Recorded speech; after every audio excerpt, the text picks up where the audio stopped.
કેમ છે દર્શક મિત્રો? પ્રેમી સલામ સાથે સ્તવન કાર્યક્રમમાં આપ સર્વનો હૃદયના ઊંડાણથી આવકાર કરું છું.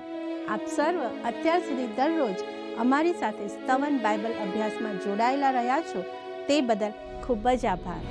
આપ નિયમિત રીતે આપના પ્રતિભાવો આપો છો, તેથી અમને ખૂબ જ ઉત્તેજન મળે છે. ઘણા લોકો અમારી સાથે ફોન પર વાર્તાલાપ કરે છે, તે અમને ખૂબ ગમે છે. મિત્રો, આજથી આપણે પવિત્ર બાઇબલના પ્રથમ પુસ્તક ઉત્પત્તિનો અભ્યાસ શરૂ કરવાના છીએ.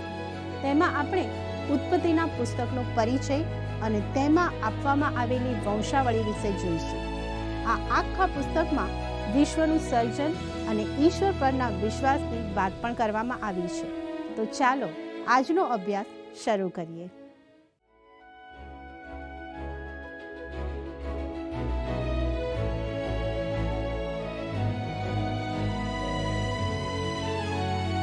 પ્રિય મિત્રો, ઉત્પત્તિનું પુસ્તક બાઇબલના બે મહત્વના ચાવીરૂપ પુસ્તકોમાંનું એક છે. હું માનું છું કે પવિત્ર શાસ્ત્રને સમજવા માટે જૂના કરારનું પ્રથમ પુસ્તક એટલે ઉત્પત્તિ અને નવા કરારનું પ્રથમ પુસ્તક એટલે માથી બંને પુસ્તકો ચાવીરૂપ છે. આ અભ્યાસ શરૂ કરતા પહેલાં મારું સૂચન છે કે ઉત્પત્તિનું આખું પુસ્તક તમારે વાંચવું જોઈએ. એક જ બેઠકમાં તે વાંચી લેવાય તે યોગ્ય ગણાશે. જો કે અશક્ય લાગે, ખરું ને? તેમ છતાં જો શક્ય હોય તો તે એક જ વાર બેસીને વાંચી જજો. તે તમને ચોક્કસ લાભદાયી બનશે. વ્હાલા મિત્રો, હું તમને પુસ્તકનું વિહંગાવલોકન કરાવીશ, જેમાં આખા પુસ્તકનો સારાંશ આવી જાય. કેમ કે ઉત્પત્તિનું પુસ્તક ખરેખર આખા પવિત્ર શાસ્ત્રનું મૂળ છે. સત્ય હકીકત એ છે કે આ પુસ્તક ઘણી બાબતો પ્રથમવાર જણાવે છે. દાખલા તરીકે સર્જન, માણસ, સ્ત્રી, પાપ, સાબાત, લગ્ન, કુટુંબ, મજૂરી, સંસ્કૃતિ, સુધારણા, ખૂન, બલિદાન, જાતિઓ, ભાષાઓ, ઉદ્ધાર અને શહેરો વગેરે વગેરે. મિત્રો, અહીં કેટલીક બાબતો વારંવાર નોંધેલી જોવા મળશે. દાખલા તરીકે આ વંશજો છે. આ વારંવાર વપરાયેલ મહત્વની નોંધ છે. કેમ કે ઉત્પત્તિનું પુસ્તક શરૂઆતના ઇતિહાસના કુટુંબોની જાણકારી આપે છે. તે આપણા માટે અગત્યના છે, કેમ કે આપણે જે માનવી કુટુંબના સભ્યો છીએ તેની શરૂઆત ત્યાં છે. તેમાં આપણા માટે ઘણા ખૂબ રસિક પાત્રો રજૂ કરવામાં આવ્યા છે. તેને કોઈએ જીવન ચરિત્રોનું પુસ્તક કહ્યું છે. મિત્રો, તેમાં ઇબ્રાહિમ, ઈસાક, યાકૂબ, યુસફ, ફારૂન ને યાકૂબના યુસફ ઉપરાંત 11 પુત્રોની વાત છે. મિત્રો, તમે જોશો કે ઈશ્વર ઇબ્રાહિમ, ઈસાક, યાકૂબ અને યુસફને સતત આશીર્વાદ આપતા રહે છે. તે ઉપરાંત તેઓની સાથે જોડાયેલા લોત, અબીમેલેક, પોટીફાર, ભટિયારો અને ફારૂન પણ ઈશ્વરથી આશીર્વાદિત છે. વ્હાલા મિત્રો, આ પુસ્તકમાં કરારની વાત જણાવવામાં આવી છે. તેમાં ઈશ્વર ધર્મપિતૃઓને અને વિશેષ કરીને ઇબ્રાહિમને દર્શન આપી વાત કરતા જણાય છે. આ પુસ્તકમાં વેદીને પ્રાધાન્ય અપાયું છે.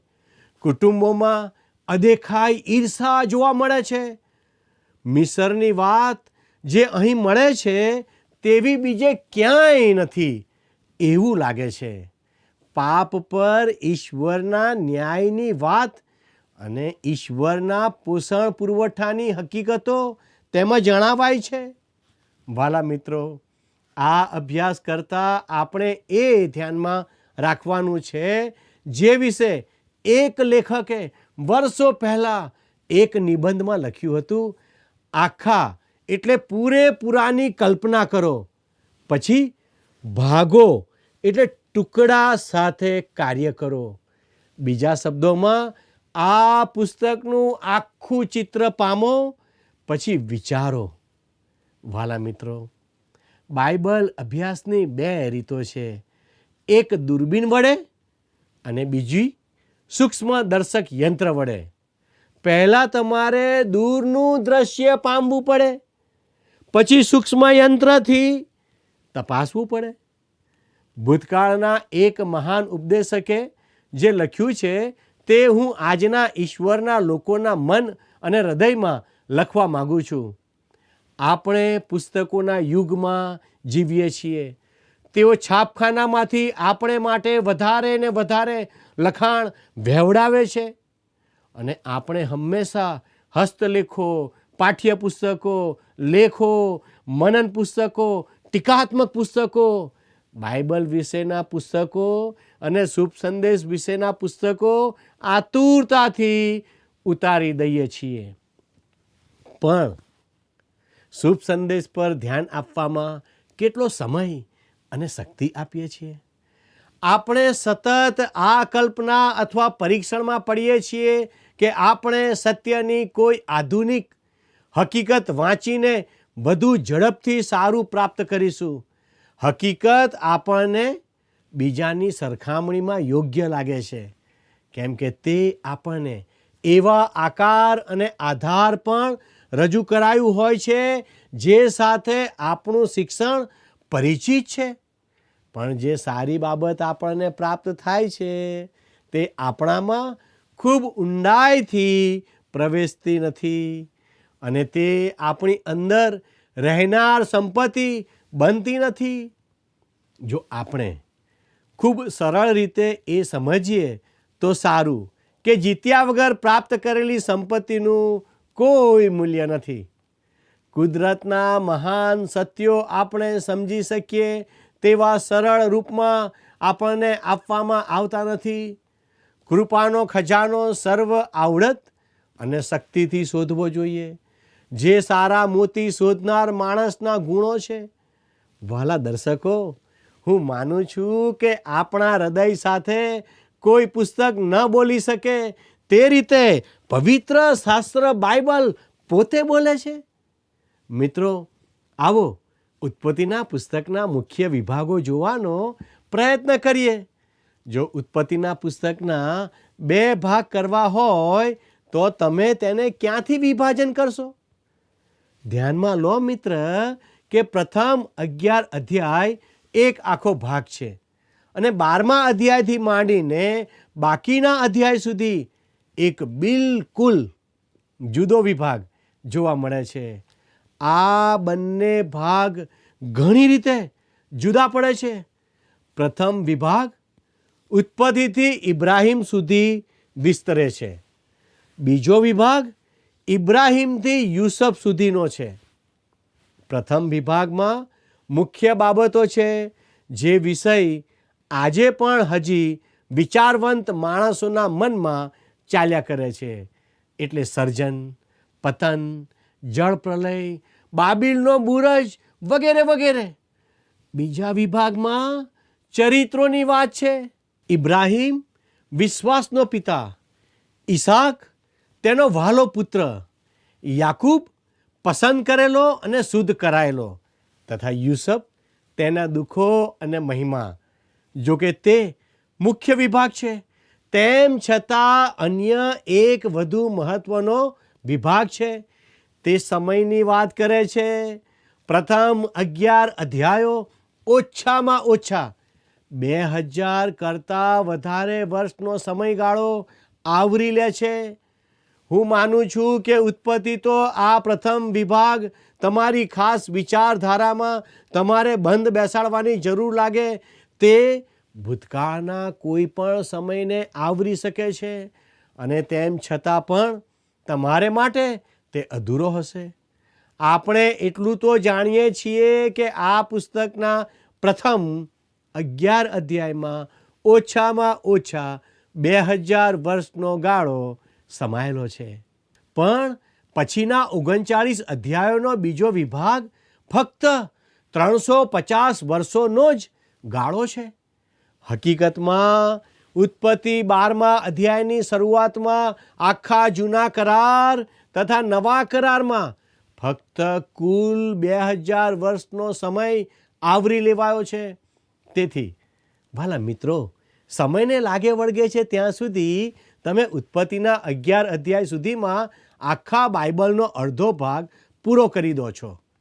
ભલા દર્શકો, આ પ્રથમ વિભાગ આપણને આપવામાં ઈશ્વરનો ખાસ ઈરાદો છે. શું ઈશ્વર આ પ્રથમ વિભાગ પર ભાર મૂકે છે કે બાઇબલના બાકીના ભાગ પર? શું એ દેખીતું નથી કે ઈશ્વર પાછળના છેલ્લા ભાગ પર ભાર મૂકે છે? પ્રથમ ભાગમાં વિશ્વ અને સર્જનને લગતી વાત છે, પણ છેલ્લો ભાગ માણસ, રાષ્ટ્રો અને વ્યક્તિ એટલે ઈસુ ખ્રિસ્તની વાતો છે. આખી સૃજાવેલી સૃષ્ટિ કરતાં ઈશ્વરને ઇબ્રાહીમમાં વધારે રસ હતો, અને મારા પ્રિય દર્શક મિત્રો, ઈશ્વરને તમારામાં વધુ રસ છે, અને આખા ભૌતિક વિશ્વ કરતાં તમારું મૂલ્ય તે વધારે ગણે છે. વાલા મિત્રો, હું ફરીથી આ વાત સમજાવું. 4 શુભ સંદેશમાં નોંધાયેલા 89 અધ્યાયોમાં ફક્ત 4 અધ્યાયો જ ઈસુ ખ્રિસ્તના જીવનના પ્રથમ 30 વર્ષોને આવરી લે છે, જ્યારે 85 અધ્યાયો તેમના જીવનના છેલ્લા 3 વર્ષોને આવરી લે છે, અને વળી તેમાંય 27 અધ્યાયો તેમના જીવનના છેલ્લા 8 દિવસો આવરે છે. એવું ક્યાં દર્શાવાયું છે કે ઈશ્વરનો આત્મા અહીં મહત્ત્વ આપે છે? મને ખાતરી છે કે તમે સંમત થશો કે અહીં છેલ્લા ભાગ પર ભાર મુકાયો છે. છેલ્લા 8 દિવસો 27 અધ્યાયોથી આવરી લેવાયા છે, અને તેનો શું વિષય છે? તે તો પ્રભુ ઈસુ ખ્રિસ્તના મૃત્યુ, દફન અને પુનરુત્થાન વિશેના છે. શુભ સંદેશના વર્ણનનો એ મહત્વનો ભાગ છે. બીજા શબ્દોમાં, ઈશ્વરે સુવાર્તાઓ એટલા માટે આપી છે કે તમે વિશ્વાસ કરો કે ખ્રિસ્ત તમારા પાપો માટે મૃત્યુ પામ્યા, અને તે તમારા ન્યાયપણા માટે પુનરુત્થાન પામ્યા. તે ખૂબ જ આવશ્યક અને સૌથી મહત્વનું સત્ય છે. વાલા મિત્રો, હું કહીશ કે ઉત્પત્તિના પ્રથમ 11 અધ્યાયો બાઇબલની પ્રસ્તાવના માત્ર છે, અને આપણે તેમને તે રીતે જોવા જોઈએ. તેનો અર્થ એ નથી કે આપણે પ્રથમ 11 અધ્યાયો ટાળવાના છે. ખરેખર તો આપણે તેને પૂરી રીતે સમજીશું. પ્રિય મિત્રો, ઉત્પત્તિ એ તો બાઇબલનું ધરુવાડિયું એટલે નર્સરી છે, અને અહીં આપણને શરૂઆત જોવા મળે છે. સ્ત્રોત અથવા સર્વની શરૂઆત, ઉદ્ભવ અથવા જન્મ. ઉત્પત્તિનું પુસ્તક સુંદર ગુલાબની કળી જેવું છે, અને તે બાકીના બાઇબલમાં ખુલે છે. અહીં સત્ય બીજના રૂપમાં છે. ઉત્પત્તિના પુસ્તકનો એક સૌથી ઉત્તમ વિભાગ વંશાવળીનો બનાવી શકાય. કુટુંબો પ્રમાણે ઉત્પત્તિ 1 અને 1 થી બીજા અધ્યાયની 6ઠી કલમ આકાશો અને પૃથ્વીની વંશાવળી, બીજા અધ્યાયની 7મી કલમથી 6ઠ્ઠા અધ્યાયની 8મી કલમ સુધી આદમની વંશાવળી, 6ઠ્ઠા અધ્યાયની 9મી કલમથી 9મા અધ્યાયની 29 કલમ સુધી નૂહની વંશાવળી, 10મા અધ્યાયની 1લી કલમથી 11મા અધ્યાયની 9મી કલમ સુધી નૂહના પુત્રોની વંશાવળી, 11મા અધ્યાયની 10મી કલમથી 26મી કલમ સુધી સેમના પુત્રોની વંશાવળી, 11મા અધ્યાયની 27મી કલમથી 25મા અધ્યાયની 11મી કલમ સુધી તેરાની વંશાવળી, 25મા અધ્યાયની 12મી કલમથી 18મી કલમ સુધી ઇસ્માઇલની વંશાવળી, 25મા અધ્યાયની 19મી કલમથી 35મા અધ્યાયની 29 કલમ સુધી ઈસાકની વંશાવળી, 36મા અધ્યાયની 1લી કલમથી 37મા અધ્યાયની 1લી કલમ સુધી એસાવની વંશાવળી, 37મા અધ્યાયની 2જી કલમથી 50મા અધ્યાયની 26મી કલમ સુધી યાકૂબની વંશાવળી, વાલા દર્શક મિત્રો, આ બધું જ આપણને ઉત્પત્તિના પુસ્તકમાં આપવામાં આવ્યું છે. તે કુટુંબોનું પુસ્તક છે, તે તો અજાયબ પુસ્તક છે. ચાલો આપણે ઉત્પત્તિના પુસ્તકની રૂપરેખા જોઈ લઈએ. પ્રથમ વિભાગમાં પૃથ્વી પર પાપનો પ્રવેશ, જે અધ્યાય 1-11 છે, જેમાં ઉત્પત્તિ કે સર્જન, આકાશ અને પૃથ્વીનું સર્જન, ઉત્પન્ન 12 શબ્દ ફક્ત 3 વાર આવે છે. પહેલા અધ્યાયની પહેલી કલમ, 22મી કલમ અને 27મી કલમમાં. તેમાં પૃથ્વી અસ્તવ્યસ્ત તથા ખાલી બની. તેમાં પુનઃસર્જન, પ્રથમ દિવસ અજવાળું, જે પહેલા અધ્યાયની 3જી કલમથી 5મી કલમ. બીજો દિવસ અંતરિક્ષ, પહેલા અધ્યાયની 6ઠ્ઠી કલમથી 8મી કલમ. ત્રીજો દિવસ સૂકી ભૂમિ અને વનસ્પતિ જીવન, જે પહેલા અધ્યાયની 9થી 13 કલમો. ચોથો દિવસ સૂર્ય, ચંદ્ર, તારા, જે પહેલા અધ્યાયની 14થી 19 કલમો. પાંચમો દિવસ પશુ પંખી અથવા જીવ વિદ્યા, પહેલા અધ્યાયની 20થી 23 કલમો. છઠ્ઠો દિવસ સૃષ્ટિની ફળદ્રુપતા અને માણસનું સર્જન, પહેલો અધ્યાય 24થી 31 કલમો. સાતમો દિવસ સાબાત, જે બીજો અધ્યાય, તેની 1થી 3 અને માનવ સર્જનનું પુનઃવર્ણન, બીજો અધ્યાય 4થી કલમથી 25 કલમ સુધી. તથા પતન, પાપનું મૂળ, ઈશ્વર વિશે શંકા કરવી અને અનાજ્ઞાંકિત બનવું, અને પાપનું ફળ હૃદયમાંથી નીકળે છે. અધ્યાય 5થી 9માં જળ પ્રલયની વાત છે, જેમાં આદમની વંશાવળી, શેથથી માંડીને માનવ ઇતિહાસની શરૂઆત, મૃત્યુ નોંધ છે. જળ પ્રલય પહેલાંની સંસ્કૃતિ, જળ પ્રલયનું કારણ અને વહાનું બાંધકામ છે. જળ પ્રલય દ્વારા ન્યાય છે. જળ પ્રલય પછીની સંસ્કૃતિ અને જીવન તથા નવી શરૂઆત. અને અધ્યાય 10 અને 11માં બાબેલનો બુરજ અને બોલીઓનું ગૂંચવણ છે. વહાલા મિત્રો, બીજા વિભાગમાં આ સર્વ માનવ જાતના ઉદ્ધારકના આગમન માટે તૈયારી, જેમાં અધ્યાય 12થી 50 અધ્યાય છે. જેમાં પ્રથમ વિભાગમાં ઇબ્રાહિમ એટલે વિશ્વાસ, જે અધ્યાય 12થી 23માં છે. જેમાં ઇબ્રાહિમને ઈશ્વરનું તેડું અને વચન, વિશ્વાસના સમયગાળા દ્વારા તેનો પ્રત્યુત્તર. ઇબ્રાહિમ મિસરથી કનાનમાં પાછો ફરે છે. લોતથી જુદાપણું, પછી ઈશ્વર તેને ત્રીજી વારનું દર્શન આપે છે. પ્રથમ યુદ્ધ, ઇબ્રાહિમ લોતને છોડાવે છે. પ્રથમ યાજક મેલ્ખી સદેક દ્વારા ઇબ્રાહિમને આશીર્વાદ. ઈશ્વર ઇબ્રાહિમને વધારે પૂર્ણ રીતે પ્રગટ કરે છે. તેમના વચનો પુનઃ દ્રઢ કરે છે. સારા અને ઇબ્રાહિમનો અવિશ્વાસ, ઇસ્માઇલનો જન્મ. ઈશ્વર ઇબ્રાહિમ સાથે કરાર કરે છે.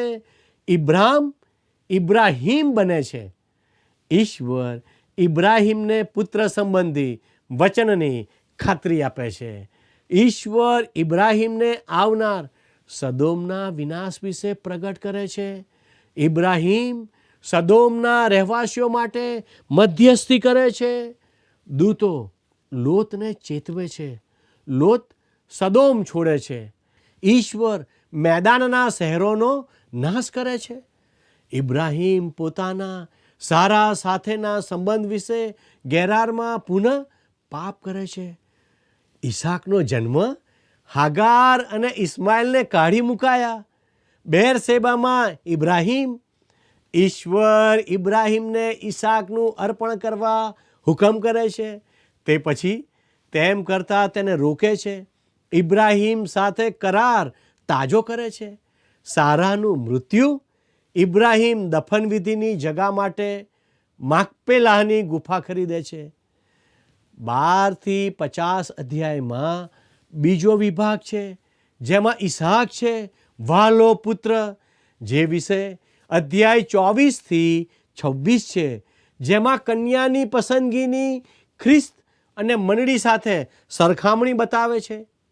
ઇબ્રાહિમ તેના ચાકરને ઈસાક માટે કન્યા શોધવા મોકલે છે. તેની સાથે રિબકા આવે છે અને ઈસાકની કન્યા બને છે. ઇબ્રાહિમનું મૃત્યુ, ઈસાક અને રિબકાને એસાવ અને યાકૂબ જોડિયા પુત્રોનો જન્મ.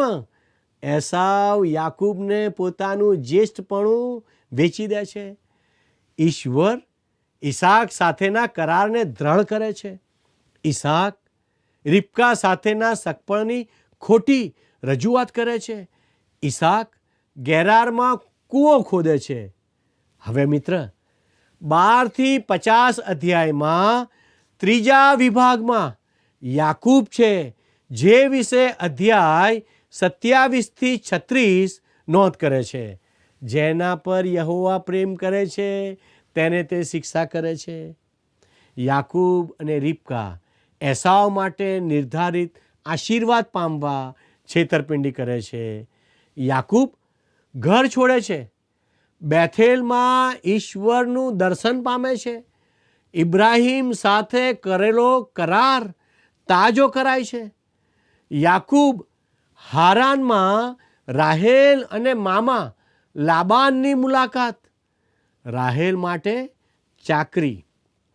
છેતરપિંડીથી લેહા સાથે લગ્ન. વહાલા દર્શક મિત્રો, યાકૂબના પુત્રોનો જન્મ, યાકૂબની લાબાનને છોડી જવાની તૈયારી, યાકૂબની લેવડ દેવડ કે ચૂકવણી. યાકૂબ હારાન છોડી ભાગે છે. લાબાન તેને પકડી પાડે છે. યાકૂબ અને લાબાન વચ્ચે મિસ્ફા કરાર. યાકૂબના જીવનમાં કટોકટી. પનુએલ આગળ એક માણસ સાથે કુસ્તી. યાકૂબનું નામ બદલાઈને ઇઝરાયેલ થયું. યાકૂબ અને એસાવની મુલાકાત. યાકૂબની સાલેમ તરફ મુસાફરી. યાકૂબના કુટુંબમાં કૌભાંડ. દીના અશુદ્ધ કરાય. ભાઈઓએ હામોરના માણસોની કતલ કરી બદલો લીધો. યાકૂબ બેથેલ પાછો આવે છે. રાહેલનું બેથલેહેમમાં મૃત્યુ. ઈસાકનું હેબ્રોનમાં મૃત્યુ. એસાવનું કુટુંબ વંશજોથી અદોમ દેશ બન્યું. ભાલા દર્શક મિત્રો, 12મા અધ્યાયથી 50મા અધ્યાયમાં ચોથા વિભાગમાં યુસફ છે, જે દુઃખ સહન અને મહિમા છે, જે વિશે અધ્યાય 37 થી 50માં છે, જેમાં યાકૂબનો કનાનમાં વસવાટ, યુસફને ગુલામ તરીકે વેચ્યો, યહૂદાનું પાપ અને શરમ, મિસરમાં અપમાનિત, પોટીફારના ઘરનો કારભારી, પોટીફારની પત્ની દ્વારા પરીક્ષણ અને ખોટો આરોપ, કેદમાં, યુસફ કેદખાનામાં, ભઠિયારા અને પાત્રવાહકના સપનાનો ખુલાસો કર્યો. યુસફ મિસરમાં ઉચ્ચ સ્થાને. યુસફ ફારૂનના સ્વપ્નનો ખુલાસો કરે છે. મિસરનો વડાપ્રધાન બનાવવામાં આવ્યો. આસનાત સાથે લગ્ન. મનાસા અને એફ્રાઈમનો જન્મ. યાકૂબ તેના 10 પુત્રોને અનાજ લેવા મિસર મોકલે છે. યુસફ સાથે મુલાકાત. સિમ્યોનને બંદી બનાવાયો. અનાજ સાથે ઘરે પાછા આવ્યા અને નાણાં પાછા મળ્યા. યાકૂબ ફરીથી પુત્રોને બિન્યામીન સાથે મિસર મોકલે છે. યુસફ તેમની સરભરા કરે છે, પણ પોતાની ઓળખ આપતો નથી. યુસફ ભાઈઓને ઘરે મોકલે છે. ધરપકડ કરાવે છે. યુસફનું પ્યાલું બિન્યામીનના કોથળામાંથી મળે છે. યહૂદા બિન્યામીનને છોડવા વિનંતી કરે છે. યુસફ પોતાની ઓળખ આપે છે. ભાઈઓ સાથે લાગણીસભર પુનઃ મેળાપ. યાકૂબ અને આખા પરિવારને મિસરમાં આમંત્રણ. યાકૂબ કુટુંબ સાથે મિસર જાય છે. યાકૂબ અને યુસુફનું પુનઃ મિલન. યાકૂબ અને પુત્રો ગોસેનમાં રહે છે. ફારૂન આગળ રજૂ કરાયા. દુકાળને લીધે મિસ્રીઓને પોતાની જમીનો ફારૂન માટે યુસફને વેચવી પડે છે. યુસફ યાકૂબને કનાનમાં દફનાવવાના સમ ખાય છે. યાકૂબ મરણ પથારીએ યુસુફના પુત્રોને આશીર્વાદ આપે છે. યાકૂબ અને યુસુફના મૃત્યુ અને દફન. યાકૂબ મરણ પથારીએથી 12 પુત્રોને આશીર્વાદ અને ભવિષ્ય જણાવે છે. યાકૂબનું મૃત્યુ અને કનાનમાં દફન વિધિ. મિસરમાં યુસુફનું મૃત્યુ અને દફનવિધિ. વહાલા મિત્રો, આ હતી ઉત્પત્તિના પુસ્તકની રૂપરેખા. હવે પછી આપણે તેના વિસ્તારપૂર્વકના અભ્યાસમાં આગળ વધીશું. ત્યાં સુધી ઈશ્વર આપની સાથે રહો. આમેન.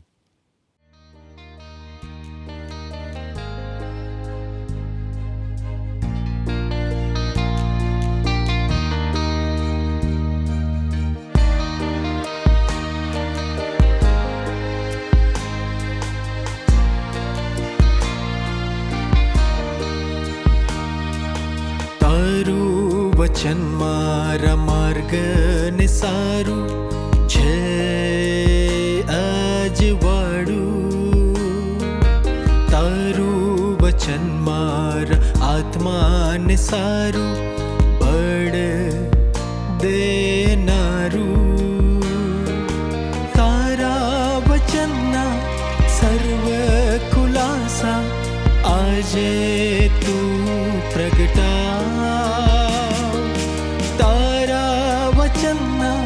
સર્વ મર્મોને આજે તું સમજા.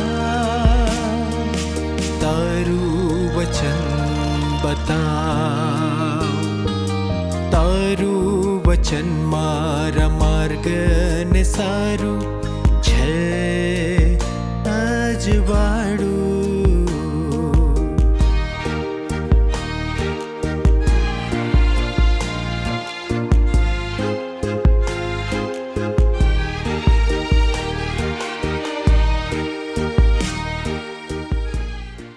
મિત્રો, આજે આપણે ઉત્પત્તિના અભ્યાસ દ્વારા જોયું કે આદમથી માંડીને ઈસુના જન્મ સુધી કેટલા લાંબા વર્ષો થયા. પ્રથમ પુરુષ આદમ મારફતે પાપનો પ્રવેશ થયો. તેમ છતાં ઈશ્વરે બધાને પ્રેમ કરવાનું ચાલુ રાખ્યું અને પાપનો સદંતર નાશ થાય અને આપણે બધા બચી જઈએ માટે ઈસુનો જન્મ થાય છે ત્યાં સુધી આપણે જોયું. મિત્રો, ઈસુ આપણા માટે જન્મ્યા છે. તે આપણને પ્રેમ કરે છે. તે તમને તેમની નજીક રાખવા માંગે છે. માટે દરરોજ સ્તવન બાઇબલ અભ્યાસમાં જોડાયેલા રહેજો. મને ચોક્કસ ખાતરી છે કે આ અભ્યાસ દ્વારા આપ સર્વને ઈશ્વરની હાજરી, પ્રેમ, દયા અને કૃપાનો અનુભવ થશે. તેથી આપના પરિવાર અને મિત્રો સાથે સ્તવન બાઇબલ અભ્યાસમાં જોડાશો. મિત્રો, આજનો પ્રશ્ન છે, ઉત્પત્તિના પુસ્તકના 2 વિભાગમાંથી બીજો વિભાગ કઈ બાબત વિશે જણાવે છે? એ. ચારિત્ર, બી. સર્જન, સી. પતન, ડી. જળપ્રલય. મિત્રો, જો આજના પાઠમાંથી આપને કંઈક નવું શીખવા મળ્યું છે તો આપના પ્રતિભાવો અમને મોકલી આપશો. અમારો સંપર્ક નંબર છે 9429375610 9429375610. આજના પ્રશ્નનો જવાબ પણ અમને જલ્દીથી મોકલી આપશો. આવતીકાલે આ જ સમયે ફરીથી મળીશું. આભાર. શું તમને આ કાર્યક્રમ ગમ્યો? અત્યારે જ અમને મિસ કોલ કરો.